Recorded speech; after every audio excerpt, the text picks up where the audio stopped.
आज हम लोग बात करने वाले हैं बीए पार्ट 1 हिस्ट्री ऑनर्स का पेपर 2। ये पेपर 2 का ये चैप्टर जो है चैप्टर 1 है और चैप्टर 1 का हम लोग ऑब्जेक्टिव क्वेश्चन देख रहे थे और आज ये ऑब्जेक्टिव क्वेश्चन का क्लास खत्म हो जाएगा। इसके बाद इसका सब्जेक्टिव क्वेश्चन करेंगे क्योंकि रोमन साम्राज्य बहुत ही महत्वपूर्ण चैप्टर है, ध्यान रखिएगा। और आज वाला जो ऑब्जेक्टिव क्वेश्चन करवाएंगे ये मैक्सिमम इसमें से प्रीवियस ईयर क्वेश्चन है, ध्यान रखिएगा। ये मैक्सिमम क्योंकि हर चैप्टर में जो भी आपको क्वेश्चन करवाते हैं ना उसमें से मान लीजिए अगर हमने एक चैप्टर से ऑब्जेक्टिव 20 को क्वेश्चन करवाया तो उसमें से 7 से 8 जो क्वेश्चन रहते हैं वो सब प्रीवियस ईयर क्वेश्चन रहता है और बाकी 12 या 13 जो क्वेश्चन रहते हैं वो क्वेश्चन चैप्टर के अंदर से रहते हैं कि वो क्वेश्चन आ सकता है क्योंकि सब प्रीवियस ईयर क्वेश्चन थोड़े ही आता है। 50 से 60% प्रीवियस ईयर क्वेश्चन आता है और बाकी जो 40% है वो तो अलग से क्वेश्चन आता है, या 40 या 50% लगभग, कभी 50% हो जाता है, कभी 40%। तो इतना तो कम से कम क्वेश्चन तो बाहर से भी तो याद करना पड़ेगा ना, तो वही इसमें मैक्सिमम प्रीवियस ईयर क्वेश्चन है। चलिए शुरू करते हैं हम लोग का पहला क्वेश्चन है, ईसाई धर्म रोमन साम्राज्य का राजकीय धर्म कब बना? ये राजकीय धर्म कब बना? पहली शताब्दी में, दूसरी, तीसरी, चौथी शताब्दी में। ये चौथी शताब्दी में बना, ध्यान रखिएगा। ईसाई धर्म रोमन साम्राज्य का राजकीय धर्म चौथी शताब्दी में बना। ये मोस्ट इम्पोर्टेंट PYQ है, ध्यान रखिएगा। PYQ यानी प्रीवियस ईयर क्वेश्चन पेपर है और ये मोस्ट इम्पोर्टेंट है। अब मोस्ट इम्पोर्टेंट क्यों है? क्योंकि ये कई बार पूछा जा चुका है, आगे भी ये पूछा जा सकता है। चलिए आगे बढ़ते हैं।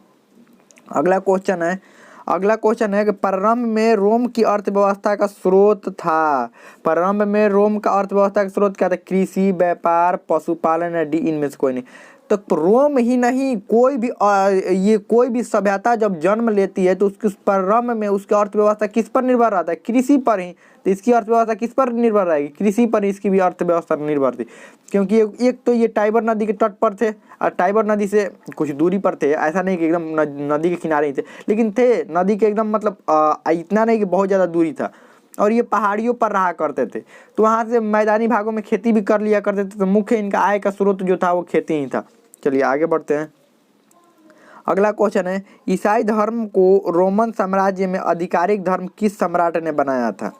आधिकारिक धर्म किस सम्राट ने? Augustus, Tiberius, Gallienus, Theodosius. अब देखिए थियोडेटियस ने यह बनाया था इसको ईसाई धर्म को रोमन साम्राज्य का आधिकारिक धर्म थियोडेटियस ने बनाया था। लेकिन अगर आपसे पूछ दिया जाए कि ईसाइयों को स्वतंत्रता किसने प्रदान की थी कि स्वतंत्र अपना एक धर्म आप मान सकते हैं, तो ये कॉन्स्टेंटाइन था। ध्यान रखिए कॉन्स्टेंटाइन था जिसने ईसाइयों को स्वतंत्र अपने धर्म मानने की आज़ादी इसने दी थी। उसके बाद थियोडोटियस ने क्या किया? इसको आधिकारिक ईसाई धर्म, क्योंकि उस समय जब तक ये शासक बना ईसाई धर्म के बहुत सारे लोग मानने वाले हो गए थे और खुद ये भी मानता था, तो इसीलिए इसने इसको आधिकारिक धर्म क्या कर दिया? घोषित कर दिया। चलिए आगे बढ़ते हैं। अगला क्वेश्चन क्या है, स्पेन किस व्यापार के लिए प्रसिद्ध था? जैतून का तेल, शराब, धातु या डी इनमें से कोई नहीं। तो ये स्पेन जो था वो जैतून के तेल के लिए बहुत ही ज़्यादा फेमस था। स्पेन किस लिए फेमस था? जैतून के तेल के लिए। आगे बढ़ते हैं। अगला क्वेश्चन क्या है, रोमन शहरी जीवन में स्पेक्टुला नामक मनोरंजन शो वर्ष में कम से कम कितना दिन होता था? 140, 156, 176 या डी इनमें से कोई नहीं। तो 176 दिन होता था, ध्यान रखिएगा। कितना दिन होता था? 176 दिन। चलिए आगे बढ़ते हैं। अगला क्वेश्चन क्या है, जूलियस सीजर की मृत्यु कहाँ हुई थी? ये तो सबको पता होगा, सीनेट मीटिंग में, युद्ध में, राजमहल में या डी इनमें से कोई नहीं। तो ये सीनेट मीटिंग में हुआ था। कहाँ पर हुआ था? ये सीनेट मीटिंग के दौरान जूलियस सीजर की मृत्यु हो गई थी। इसको जब चैप्टर पढ़ा रहे थे पूरा विस्तार से बताते कैसे इसकी मृत्यु हुई थी। आगे बढ़ते हैं।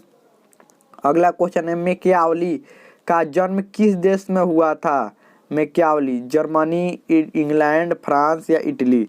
तो मैकियावली का जो जन्म है वो इटली में हुआ था। मैकियावली का जन्म कहाँ हुआ था? इटली में। अब ये मैकियावली था कौन? पहले ये भी समझिए। यह एक दार्शनिक था, संगीतकार भी था, बहुत अच्छा दार्शनिक था, संगीतकार था और राजनीतिक विचार रखने वाला था। राजनीति में इसको बहुत ज़्यादा दिलचस्पी थी, तो राजनीतिक विचारों को रखने वाला था।